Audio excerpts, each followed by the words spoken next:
Welcome back to Sunrise Daily. Well, so many, quite a number, peace pacts, peace accords being signed, but a lot of breakbacks still going on.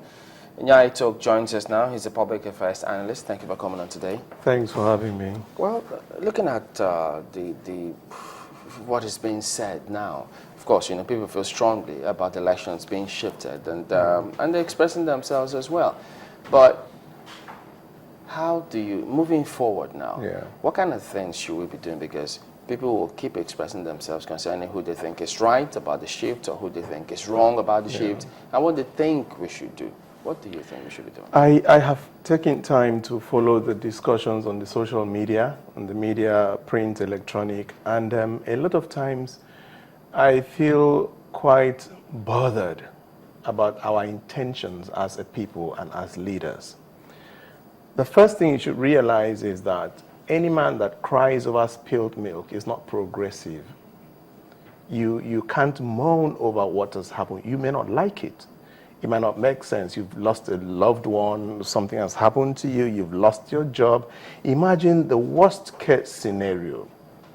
A leader would stand up, whichever side of the divide, and say, gentlemen, this is where we are. Let's pick up the pieces. We're not happy, and let's move. And to that extent, I think I will give quite some credit to the opposition party, because I was actually quite concerned about what will be the outcome, on the postponement.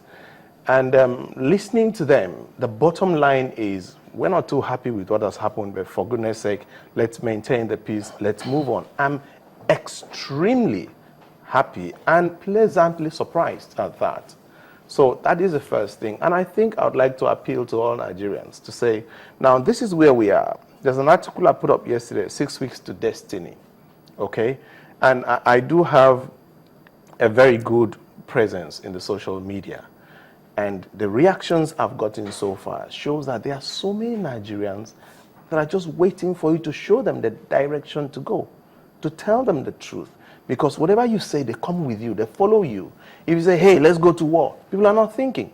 Before then, I put up a post that was like the heart and the head, and it went almost viral. It had over 460,000 views, had over 2,000 shares, over 4,000, likes, and people were like, yeah, we really need to get our leaders to be a little less selfish, a little more committed to this country, and give a little more direction that is relatively selfless.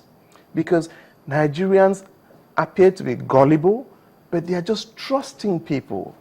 And if our leaders will stop playing on the intelligence of the people and give leadership, Nigeria is one of the best countries to govern. And I love this country with a passion. So coming back to what we've said, the fact that APC stood up and said, gentlemen, maintain the peace, let's move on. Nothing happened. Absolutely nothing happened. And to this extent, I want to give the APC a lot of credit. He said, how about the PDP? Well, people thought it was a PDP agenda, true or wrong. So the people that could have poked the fire, they understand me, could have been the APC, but they maintained the peace. And I want to give them a lot of credit for that. I'm spending so much time on that because I do have a lot on the other side. But for goodness sake, if somebody does something good, say, oh, this is nice. Okay. Well, your presence in the social media is, where I want to really go into now, because I'm happy that you've said that both parties, both major parties in the country have handled this pretty well, and that is what we expect of them. And as you put it, Nigerians are great people, they love the country, and that is the essence of us talking. How much of these talking positives we have seen online, especially in the social media, as we move towards this particular election? There's been a lot of talking, but a lot of lying, a lot more of lying than of, there's a lot of talking, a whole lot of talking, but over 80% of the talking are lies. And people are following these lies gullibly. Why do I say so? If you look at, and I want to blame INEC as well, because they are not engaging the media, the social media, the way they should. You'll be amazed to know that your classmates, enlightened people, have no idea of the new voting pattern. When people talk of rigging for the next election, I'm like, am I in a different country? Look, I could give you my ATM card. That ATM card is as useless to you as a piece of tissue paper, unless I give you my PIN.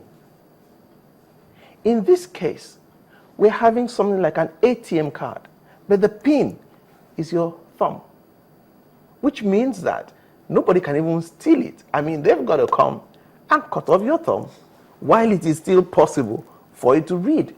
Now, such a thing, I discussed with a few Nigerians, and they're like, wow, architect, are you for real? And they got really excited, and I got really confused. I'm like, where have you been all your life? You didn't know this? And is that why some people were stealing? Because the annex said yeah, they're stealing because of ignorance. Two things. One is that they steal out of ignorance, not knowing that they cannot use it. Second, they steal out of mischief to deprive you. Two reasons. Either out of ignorance or to deprive you. Okay? But do you think that deprivation It intention works. can work? Because It works. now that ANEC has extended the time to collect your PVC. Thank you. You are coming to the crux of the matter. I believe that one of the most important things that has happened to this country in a very long while is a 6 weeks postponement. And I put up a post again yesterday saying management of expectation. We need to come to a point where this was done on Saturday. Sunday is gone. Monday is gone. Today is Tuesday, the third day, into 6 weeks, which is a very short period.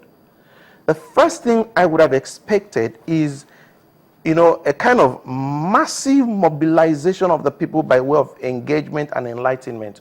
All the recs of INEC would have been on all the channels this morning, saying, fellow Nigerians, because Saturday, before they took the final decision on Saturday, they must have had, assuming we go this way, this is what we'll do. Assuming we go this way, this is what we'll do. So by Sunday, they would have perfected their plans. By Monday, they would have infiltrated the whole of Nigeria and say, gentlemen, this was an unfortunate situation. We want to make sure this does not happen again.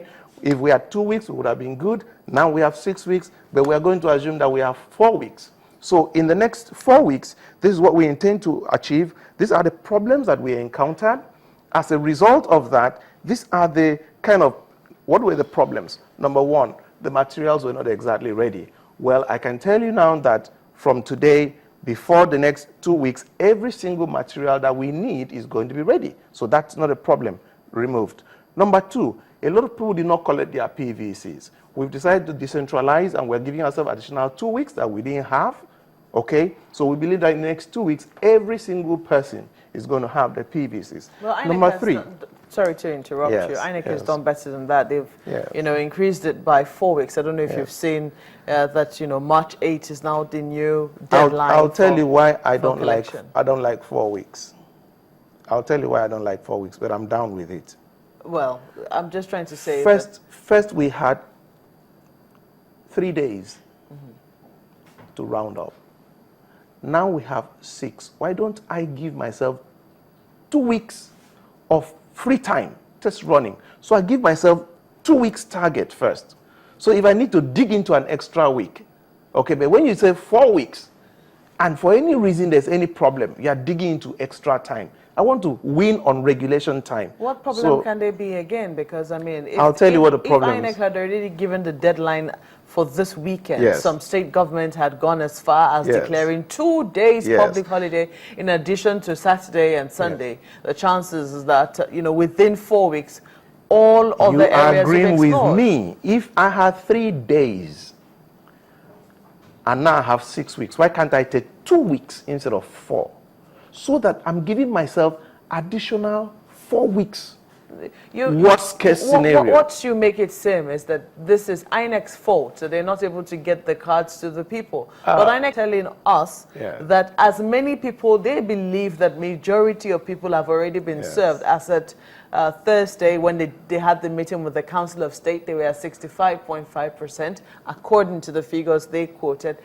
They believe that not 100% distribution is not going to be achieved for many reasons, and some of those reasons you and I know already. Yes. So if they're saying that for 4 weeks, we have this extended period for people to go and collect their PVCs, I mean, they're on the right path.